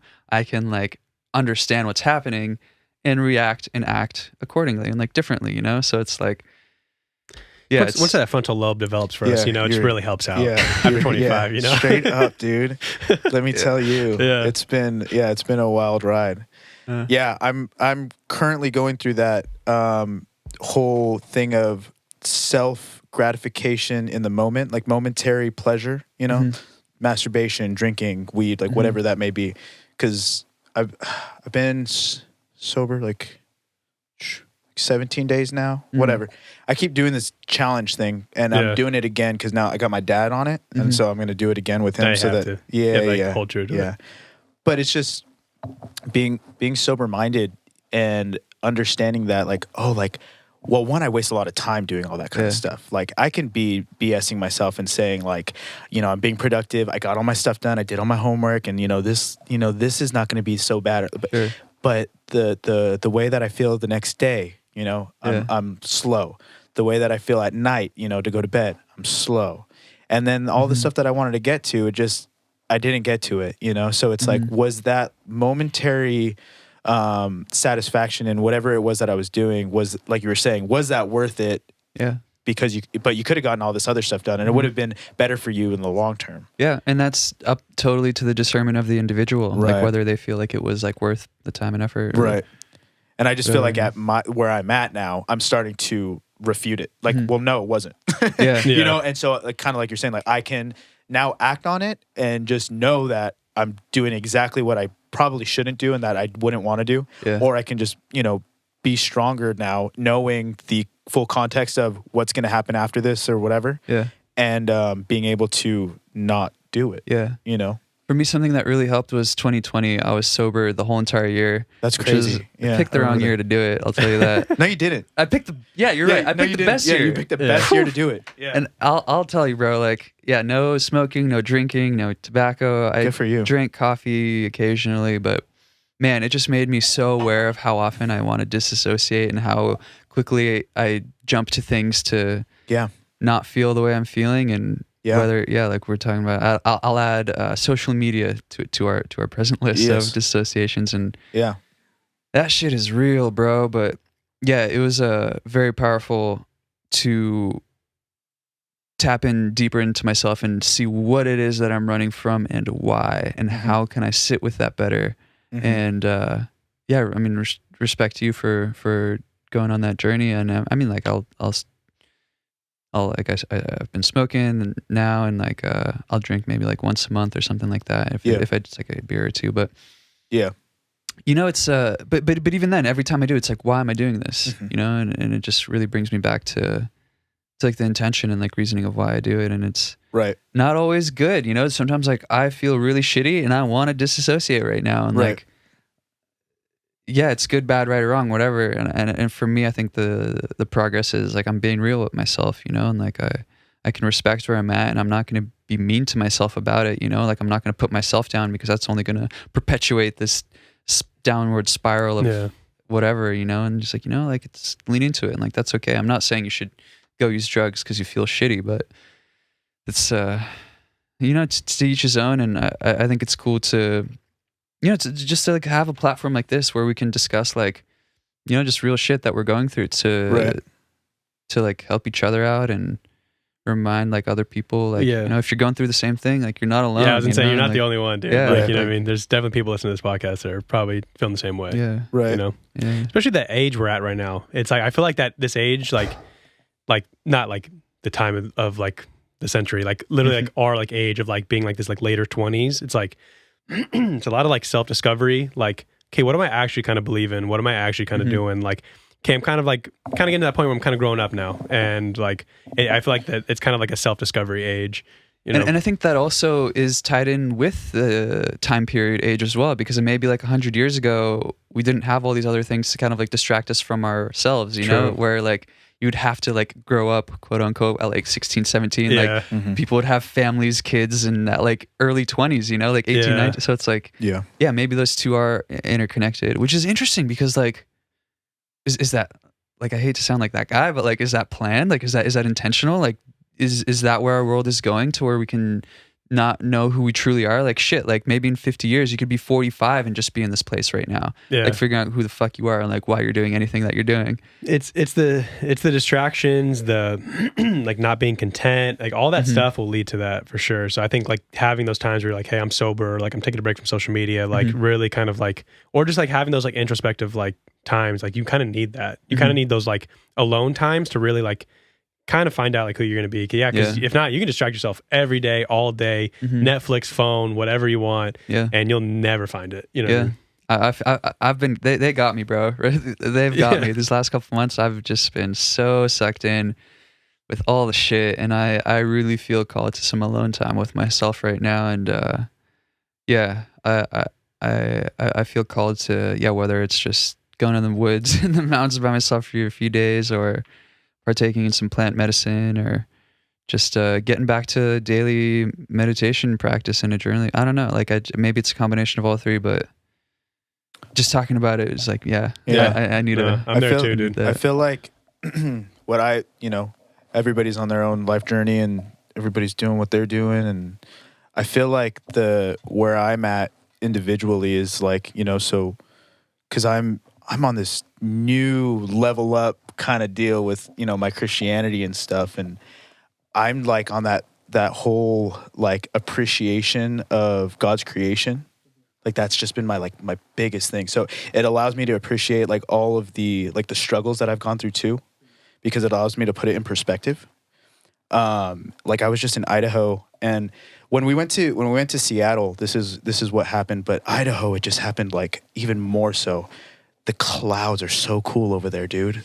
Like they're low and they move and they change shapes, and they have like shadows that cast off of them based off the light, and showers will come and it'll just rain randomly, and you're just like, wow, this is so cool. And you know, you just don't get that over here. You know, the clouds suck, and we got all this CO2. Yeah, just smog, and it's just over LA. smog, and you know, it's like, oh, this could be so beautiful, but it's just, you know. And I just, you know, really developed like a appreciation for clouds while I was over there. And so I just kind of like you were saying, you know, that disconnect from society a little bit. I just feel like I think that's like ingrained and needed. Because it's hard for you to appreciate what's out there if you don't engulf yourself with it. Yeah, and you know? I think it's both a taking away from like the society and the distractions associations, but also it's like you're taking something away, what are you going to fill it with? Right. And that filling with is the knowing that we are a part of everything. We are, that's cliche, like we're fucking stardust, you know? Like, yeah. I mean, depending on like what you believe or Right. X, Y, and Z, but my belief is that I'm a part of this table and you, and like God, I feel like that's a Christian where you see God in everything, whether it's just like humans or animals, trees, clouds, Right. like whatever it is, you know? And it's like, yeah. It's just all intertwined, you know, when you look at it that way. And I think for me, and I think just what I would hope, even if depending on their belief or whatever, that the being able to see culture in our little societies, understanding that there's more outside of it. You know what I'm saying? Like we get so consumed with what's going on over here, you know, and especially again, we're in America, we're in Hollywood. Like we get, we're at the hub, the distraction culture of the world. You know, the hub and of the world. everybody wants to seem rich, and everybody wants to be successful, and they kind of lose sight of everything, and they forget to be a nice person. Yeah, like we are a part of, not apart from, if that makes sense. Yes. Yeah. Yeah. 100%. I don't know if Quote that's that. Yeah, I don't know if that's like capitalism or whatever, but it's just like I feel like you just need to step on whoever you need to step on to get where you want to be. Like I don't know exactly where that comes from in our Climb society. the ladder type deal. Yeah, sure. Yeah. Beat down the nail that sticks out, and I think it comes from if I don't do it, somebody else is going to do it, so I'd rather do it. Or like if I don't take it, somebody else is going to take it, so I'd rather be the one to take it. And that feels like a very aggressive, but also I don't want to say primal, but somewhat primal, but not in the sense. It just feels like a scarcity mindset where it's like there's not enough for everyone. Where it's like, man, like as humans, like as a species, we've already established like our like dominance, quote unquote, or like our ability to survive. Like we're not in survival of the fittest anymore. Like we don't need to do that anymore. Like, like when's the last time you actually had to go survive? Like, bro, I know. Dude, I'll go to Ralph's and buy whatever the fuck I need. I just saw an ad for one of those master classes. You seen those master classes? Have you seen the master class for survival in the? No. Yeah. Man spending $90 on a video to go tell you how to survive. It's this late. I don't know her name, but it's this lady who is like a survival tactic person for like the Navy or the military or something like that. That's like her career is to train people how to survive if they get in a rut or if they get lost from camp or like whatever.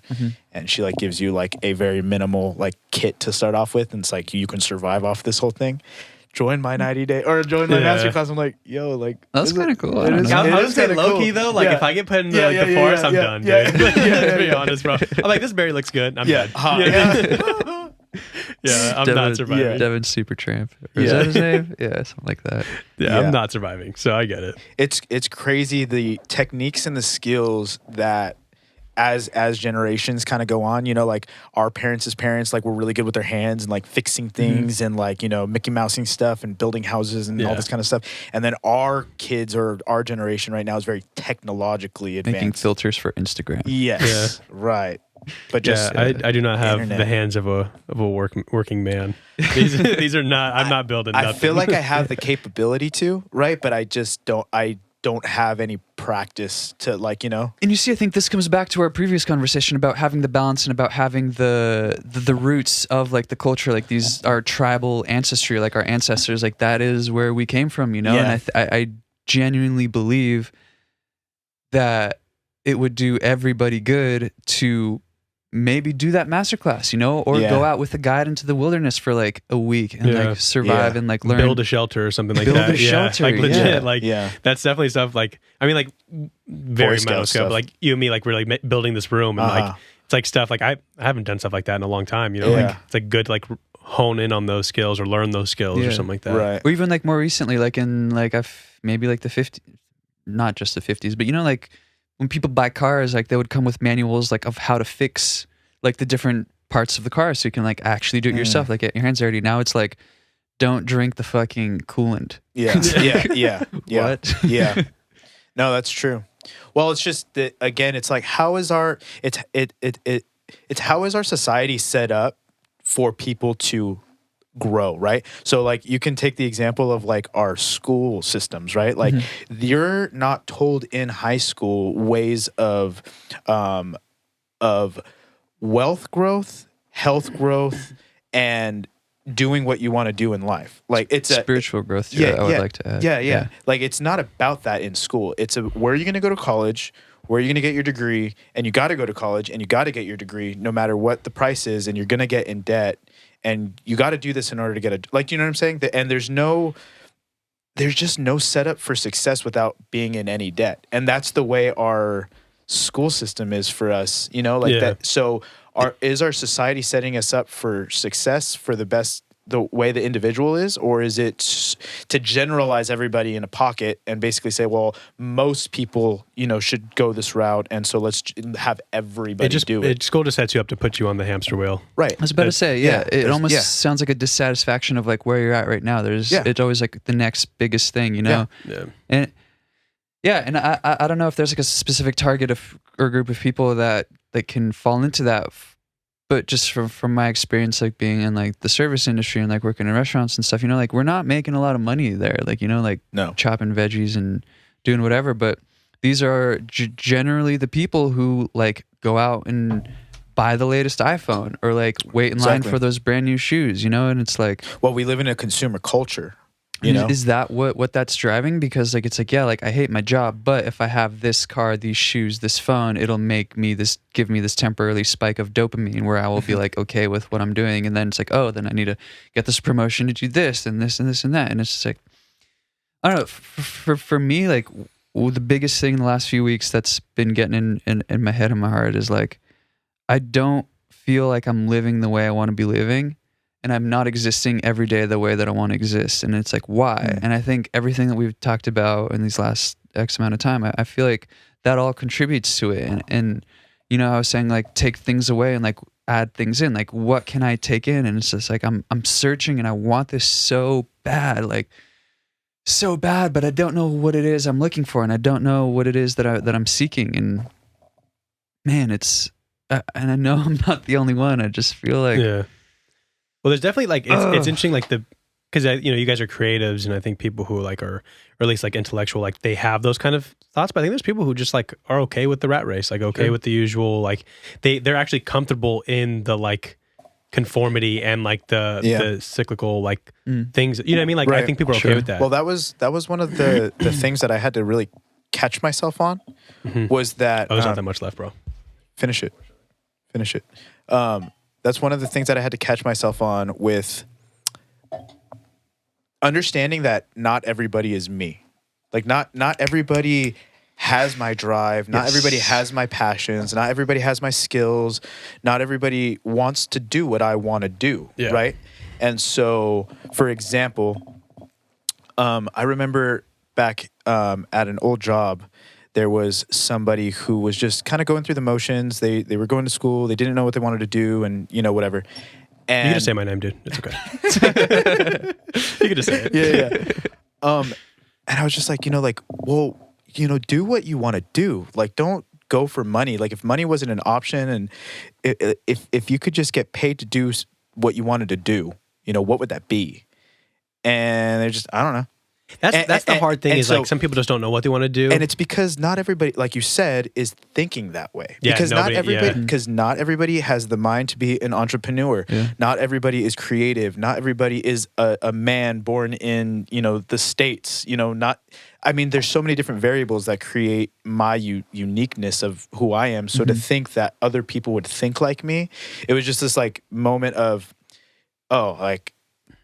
I can't get mad or upset or impatient for why people don't think the way that I think. You know what I'm saying? Like it's just, and I can want the best for these people, right? Like it has nothing to do with what I want for this individual, but it just has to be this understanding of, you could be a good example and you could be, supportive or whatever, but like at the end of the day, unless they want to do this thing, then it's just not going to do it. I feel so guilty of that. I feel like a lot of the time I just get caught up in that, and it's just like, yeah, you're absolutely right. That's just not the way it works. Like I was talking to my little brother a couple years ago, and it was like one of the first and maybe only times I kind of like got a little deeper with him. It was like, so like, yeah, like, well, like, how's life? Like, like, how are you feeling? Like, how is your existence in your human body? And he's just like, yeah, like it's fine. I was like, do you have any goals, plans, visions, dreams, ambitions? And he's like, I just want to make some money, like have a family, have a wife, have some kids, and just exist. I'm like, fuck. Yeah. What? Yeah. Dude, you're 18. Like, what are you talking about? Right. Yeah. And that's just like, it goes to show, like we're all different humans. We're all wired a little differently. And, That's like my brother too. Like, but his is more on like I don't really see any pleasure in anything. So I'm like, how is it? Fine. Yeah. Like he like hates it. It's like there's nothing going. You know, it's like so hard for him to try to find something that like he's into. So yeah. I mean, it's almost like on the opposite. Like that's like almost like I'm cool with like all this stuff, and he's like my brother's on the other side. He's like I hate it all. Yeah. So he's like doesn't want to do anything. So it's like it's tough to like talk to him like that. It's like damn, like I want to. Yeah, because there's no motivation. Yeah, because there's no motivation for anything there. Yeah. But yeah. If I could ask, like, so you're talking about like kind of where you were like mentally right now. Like, do you think that because I want to like obviously we want to boost up like your new EP and stuff like that. Do you think that like goes into it? Like into like, you know, you're on this mood board, you guys are talking about like, do you think like you kind of channel those like emotions into the like a EP that's a little bit more like not as upbeat? No, I wouldn't say so. So we started this project back in I think it was September of last year. Okay. So it's been a while. Yeah, I guess there's two different things where it's like that was kind of just channeled of like the mood of what was going on. Current music I've been making, definitely a lot heavier, a lot more difficult to digest. Yeah, and and it's just I don't know. I've always had like a soft spot in my heart, if you will, or like a guilty pleasure. Probably not the best term for like just bass music, like raw, aggressive, like loud sounds and like stuff like that. And I've been exploring in that and that kind of realm, just like wook music, quote unquote, you know. So I've been really wook music. Yeah, it's like a festival slang. It's a festival title for somebody that attends like a non-mainstream like festival. Okay. And it tends to be with the experimental bass kind of like, I guess experimental bass, but also like very like raw minimalistic house music too. Okay. So like there's a record label by the name of like Dirty Bird. I feel like you'd find some wooks there. I feel like that you'd find some wooks there. Okay. Because not Dirty Bird the label, but their festival that they put on, they get wookie kind of artists. Or like Unz Festival that Lauren went to, which is like in the middle of nowhere, like up north. And like you would just camp and then you could walk to the festival and like it was raining and it was dirt and like people just, you know, it's just... So it's all like experimental kind of stuff? Yes, like, the stigma is like you don't shower, have dreads, like use love, like big pashminas, like barefoot. Kind of like... Hippied out, Okay. It's like the modern hippie, I guess, you know. A lot of fur, a lot of like... Something like that, Like if you were tripping, you'd want to be able to go touch the person, you know what I'm saying? Gotcha. Yeah, you want to be like touchable and presentable for anybody that sees you walking by. That's a great way to say it. Yeah. So this is kind of like what you're channeling in right now? Yeah, that's definitely a part of it. Well, and this was a school project too. Yeah. So I think it was probably... Oh, this one was? This one was. Is this where you met Hannibal? Correct. Too? Okay. Yeah. So I feel like any school project, I think it's cool that you guys were able to release it because I did a couple of school projects that they were just for school, didn't put them out or anything like that. So I thought it was cool that you guys finalized it and I think like put why it out. not? Yeah, I mean that's how it started, and we were both like, yeah, this is cool. Like we were both stoked on it because I think it was a cool mixture of both of our styles, and like we're both pretty laid back people, and just it was like an effortless creation process, and we were just like, yeah, this sounds good, and why not share it, you know? And I think that kind of goes back to what we were talking a little about earlier. For me, I'm on this vibe of like, in the past I would be like perfectionist, like, oh, like it's not good enough, like need this, and I would sit on music for years and like end up never finishing it, never releasing it. Now I'm like, something's fresh comes up and just like streamlining my process of like idea, arrangement, sprinkles, fun little salt on the top, mixing, mastering, put it out, marketing, like whatever needs to get done, and then move on. Because like now I'm like, stagnancy is death to me. Like I need fresh, I need movement. Sorry to interrupt. I feel like the more and more you like are like going over something, like the more and more you look at it and you're like keep breaking it down. It's gonna, you're just gonna sit there in that circle of like man, it's not good. I gotta keep going. And I feel like you're just gonna. And after the 367th time of listening to the same song, I'm gonna fucking hate it. Yeah, right. And I'm like, everyone else is gonna fucking hate it too. You know? So you're your own worst critic. You know what I'm saying? Absolutely. And especially with music as it's changing, you know, you're getting better with your tools, you're getting better with your creativity, you know, you're faster, you're efficient. Yeah. So it's like to be sitting on something for so long when you could be doing something else. Yeah. You know, it's like present exactly. now. Like what's alive in me? Like I want to get that out there, you know? Exactly. And, and it's you're still focusing on stuff in the back. You're like, that's not even me anymore. no, like exactly. Right. Yeah. Yeah. I think that's good. Yeah, like stagnancy. Like you want to get that stuff out. Like someone's gonna like it. You know what I mean? Like get it out. You know what I mean? That's still you. Right. And it's kind of what we were saying too. Like not everyone's gonna like it. Not everyone's gonna fuck with it, and that's totally fine. And like I can't. But the core of it is like I can't do that. Like I can't judge myself. Like I mean, from the Christian sense, like only God could judge me. You know, like I don't give a fuck what these people think. I shouldn't even give a fuck. I mean, I should care about it because like I want it to be like genuine and like not inspire like death, murder, and like killing other people. You know? Yeah.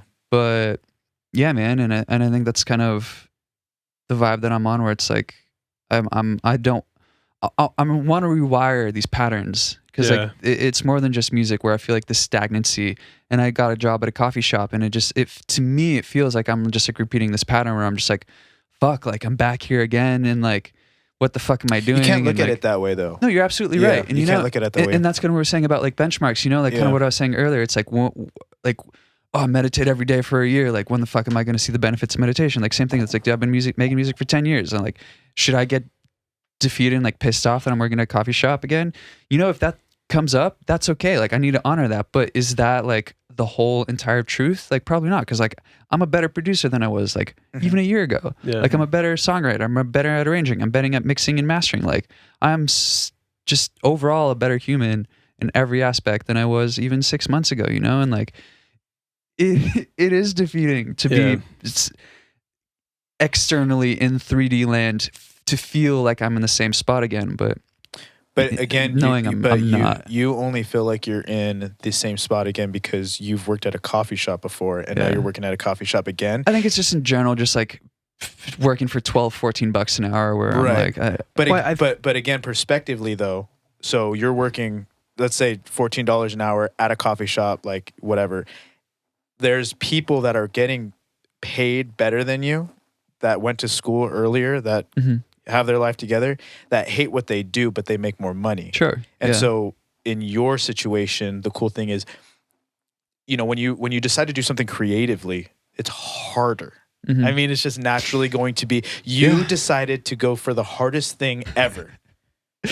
A musician, a producer, a mixing mastering engineer. You decided to go for something that is really, really hard to not even get famous in, just have a good paying job, right? So can't pay my bills. Exactly.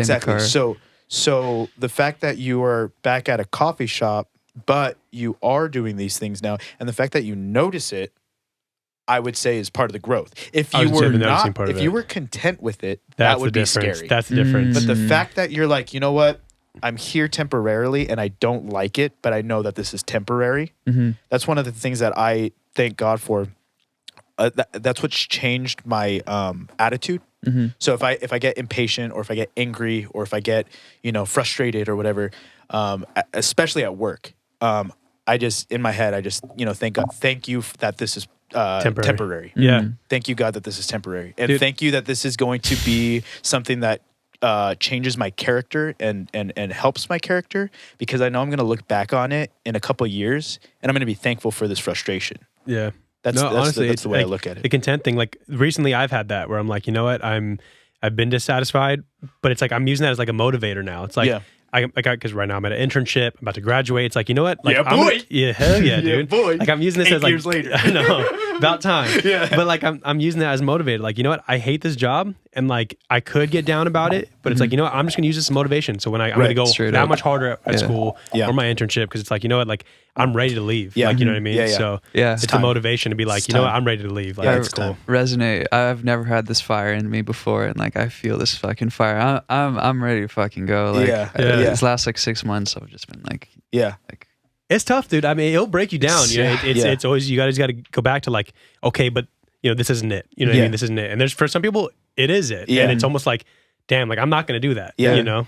And every day, the struggle itself is to get myself up out of bed, do the dang thing, and like still do the things that I know I need to do to take care of myself. Like have my yoga practice, work out, like make music, like take care of myself and do these things. And it's like, whether I want to or not, like I know like 6 months from now, like my future self is going to be stoked that I'm doing it, whether I want to get hit by a bus or not right now, you know? So it's like, well, I think it's inspiring anytime somebody decides to do something hard. You know what I'm saying? Like anytime an individual decides to do something hard, I think it's super inspiring because it just lets you know that if you're struggling with wanting to do something hard, you can pull from the inspiration of others. You know what I'm saying? And so when I talk with you, when I talk with Lauren, when I talk with Alex, when, you know, I see people working, doing their stuff, it's just so inspiring because I know you guys are going through exactly what I'm going through in your own way and in my own way. Yeah. And I mean, dude, like watching you, like how much because I know I've obviously worked with you. I don't just met you, but like seeing him like grind, like dude, every day, like it like was motivating for me. Yes. You know what I mean? To be like, damn, like I should be doing something. You know what I mean? Yeah. Like same thing with my girlfriend, dude. My girlfriend's like one of the she's tight. hardest working people like I've ever met. Yeah. And like the fact that she like does this, like it's like, damn, like why not me? Like not in like the sense of like, oh, if they could do it, I could do it. It's more of like a damn, like they put in the work, like I want to put in the work, like you know what I mean? So it's like you've been motivating, dude. Yeah. So like, I want to second that, Austin. Like there's a handful of people in my life who like every time I have a conversation with or I spend time with, like it's truly inspiring and motivating, and I just want to like tell you that I love you and I respect you, and like you're fucking doing great, bro. Yeah, man. Yeah. Thanks. Inspiring. Right back at you. Inspiring. Hey, this is what it's about, you know? I think it's so cool that, you know, through different channels of networking and life, you know, that we've been able to develop this sense of community, because what I was longing for when I was in school doing audio engineering stuff was having people to help me and motivate me and inspire me and kind of grandfather me, you know, help me with this kind of stuff. And I feel like for God's purpose, I missed my mark on becoming the touring artist that I wanted to be in a good way, because even with this rebranding of this podcast and things like that, I've really come to figure out that I don't want to be like famous. I don't want to be a superstar. I don't want to be a touring. I really like doing the background stuff and being the helper, you know, and being the manager and being, you know, the one that gets to see the other people like get the glory, the shine, you know what I'm saying? And just being a little bit a part of that is satisfying to me enough. And so I feel like because that's what I lacked when I was going through like me trying to be an artist, I know exactly what other people need, because I wish I would have had that. So when I think about you, when I think about Lauren and Alex and anybody that I work with, the goal now is just to, what can I do to help you? You know, what can I do to like help? And I think that's what the whole podcast thing is about now, especially with the guests and the interviews and all that kind of stuff.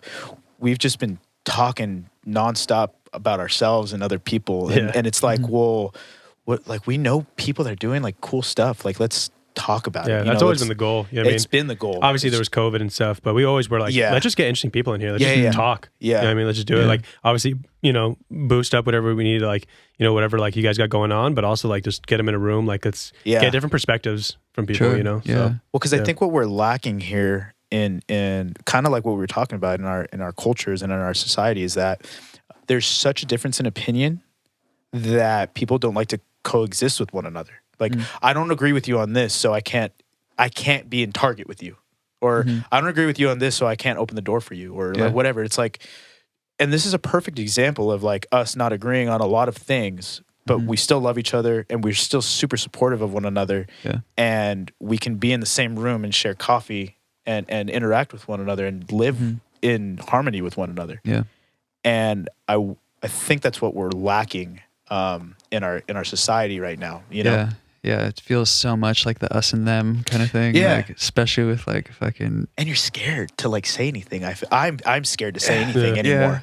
Because dude, I mean, and this is probably for the better, because I would just say whatever I wanted back in the day and not really think about the repercussions. But I grew up in high school with a bunch of guys that just said whatever they want. Hockey, you know, hockey locker room, you know, you just say whatever you want. The most outrageous thing is the funniest thing. Disgusting place. And and I was the insecure one. I was never the popular hockey guy. I was always listening to the popular guys and laughing at them because they were just so funny. So that's where like my sense of humor and you know my filter in my potty mouth is from, you know. And so I'm coming from that, and so now it's a good thing that I fear for what I say, because I just wouldn't think about how I was being influential in other people's thoughts and feelings and, you know, that kind of stuff. And you've called me out like on Twitter and stuff, you know? And so that's why I feel like it's cool for me to like come in here now and change the way that I'm, you know, representing myself, but still being able to continue on with this podcast. We took a little bit of a break. I don't know if you knew that. Just a couple weeks. Yeah, a couple. It's been like 3 weeks. Yeah. You did mention that. Yeah. Just, you know, just going through changes, life changes and stuff like that for me personally. Yeah. And so we were also grinding 45 weeks straight, dude. Yeah. So we're like, you know what, through COVID. Yeah, and we both had busy weeks. We're like, you know what, that's actually a good time to like, let's take a break, breathe, you know what I mean, come back and we'll keep grinding on the shit, you know? Yeah. So. And repurpose it, you know. I think we kind of got, again, the whole growth aspect of it started to seem a little bit stagnant, you know? Yeah. And now I feel like where we're at without COVID and being able to have people come in here now, and we got a coffee table. Yeah. To hold coffee. Yes. Coffee. Dude, we didn't have one, bro. It was a lot harder. We had a little the little TV tray. Yeah. In the middle and stuff. So this is definitely this is a nice centerpiece. It was cute and it was humbling, you know? And anytime we would go through technical difficulties, this dude was so positive. Just it's good that it's happening now. It's good that it's happening now. Yeah, and I'm like, Charlie, I don't need to hear Say it one more time. Like, it's all good. It's all a process. These poor guys come in happy-go-lucky, and I'm just stressed out of my mind. To be fair, I have no, like knowledge of this stuff. Yeah, if you wanted to help, you had no idea what to do. And I'm like, yeah, that button looks good. You know, like, I don't know what I'm doing. You know, you want me to hold the light? Okay. You know, like when you're working on a car with your dad, you just like hold the flashlight. Yeah. You know, and you're like, yes, sir. Kind of, you know. Yeah, get the Phillips. No, that's a screwdriver or whatever. Yeah. Go inside. Yeah. Sorry, Dad. Never mind. Yeah. Get your sister. Yeah. That's a fork, son. Yeah. Oh, we're going to talk about being a man later. Yeah. Well, this is a good spot. I think to end this off, I think that I would like to just say you are inspiring to people who they might not know what they want to do in life, but they like doing something and it goes against the grain. And I feel like for you, you know, being good at one thing in your life and then having this life changing impact and then having to recalibrate and refigure out what, you know, repurpose yourself and your skills and your passions and everything to get to the point to where you're at today. And then it's going to be really cool to see where you're at in 10 years and in 20 years, because that's probably going to just continue to happen. I think it's super inspiring that you're going for it. I don't know exactly what it is. And the thing is like, not to sound like an egotistical asshole, but I know that anything that I do, like I pick things up quickly. I can do just about anything. I've worked construction, coffee, restaurants, like like anything, like computer stuff, music. Yeah. But it's like what my vision and my goal is what can I give back to community? What can I do to my community to help and lift up my community, to help bring each other together, to spread love, to spread peace, positivity, compassion, coexistence. So music just was a thing that I was good at and that I love doing. So I'm still doing it. So now I think ultimately it will be, how can I use this platform of music to spread love, to spread peace, positivity, joy, compassion, peace, coexistence. And I'm on it, and I ain't going to stop anytime soon. So you know, if you're out there and like you're looking for something to do, you know, like maybe it's not all about you, you know, like there's other people and we're just trying to do this dang thing together. So we need to lift each other up and support and be there for each other. So I think that's a beautiful perspective to have, you know, because so many of us, I think, get caught up in the sauce. Like and we're just so consumed with what we got going on. And I got to go to work. I have a test, and I got to get gas, and, you know, I got to go see my girlfriend, and I got to, you know, whatever. And it's just me, you know, and you don't think about you know, the lives that you're impacting through what you're doing. And so I think the fact that you have that centered, you know, that's if you're always coming back to that, you know, if you get lost in the sauce, but you're always coming back to that, is I want to help humanity. I want to be, you know, whatever. I think you're going to have a really fine life. Yeah. Thank you, brother. Yeah. But Yeah, thanks for coming on here, and man. thanks for being our first official interview. Yeah. What? Because this was our Yeah. yeah. Well, we had my our buddy gosh. on, Yeah. but it was like it wasn't like an interview. Like, And this is more of yeah. like interview. We Yeah. got stuff to promote. It was exactly. Like, yeah. Exactly. Oh my gosh. Yeah. And Lauren was kind of an interview, but he doesn't count because he's just He's kind of, but he's Yeah, also he's just Lauren. helped producing it. yeah, So. yeah, he's part of it. Wow. But yeah. Well, I am honored. Thank you, gentlemen. Yeah. This is great. Yeah. Thank you for having me, and thank you for open to receiving to what it is that I can offer and talk about, and being open to conversation. And Yeah. Seriously. this is Where can people find you Yes. on the interweb? on the internet. You can find me as Chayu. That is CHAYU. Instagram CHAYU_music. Spotify, Apple Music CHAYU. Let's see what other links are there. SoundCloud CHAYU_music as well. Cool. We'll make sure we get all the Yeah. links out in there. And I was thinking that we could maybe use one of your songs for our intro. That's what I was we thinking do. too. Please, yeah. So what we do here at the Big Small Talks podcast is we have an intro song that's different every single time. Our intro that we talk about the intro song, and then we get into the actual podcast. Very cool. So I thought it would be cool to give I was thinking that too. some people a little flavor for Yeah. what Chayu sounds like. Yeah, I'll give you guys some unreleased. I was gonna say Chayu flavors. I was thinking that, or I was even thinking that Sade remix that's not allowed to be on SoundCloud or on Spotify. Yeah, that's a good one too. He has a Sade remix that's Yeah. it's It's dope. good. Yeah, it's dope. It's Yeah, really it's good. dope. Yeah. Yeah. It's pretty dope. Oh yeah. But hey man, love you. Thanks for love you thanks too, for bro. thanks for coming out. Dude, thank you for coming on. Yeah. And that's not the last time No, for sure. no. Yeah, I mean, yeah. So as long as we're here, you know, like Yeah. come whenever you want. Yeah, we'll get you back. Yeah, Yeah. just come kick it with us. Yeah. Yeah, be here, and then, it'll be cool to keep on checking Yeah. in. Yeah. To have like the space as like just like a ground to share and like. Around, and then the more artists that we work with, you know, like I've told you I want to get Hannibal on here, so maybe we'll get Yeah. you and Oh, Hannibal on here. that'd be I think cool, that would be yeah. kind of cool. Yeah, that'd be Yeah. sick. This dude's from Chile. Chile. Oh, really? Yeah. Yeah. That's sick, dude. He's the vocalist on the EP that they just released, Dancing with Shadows.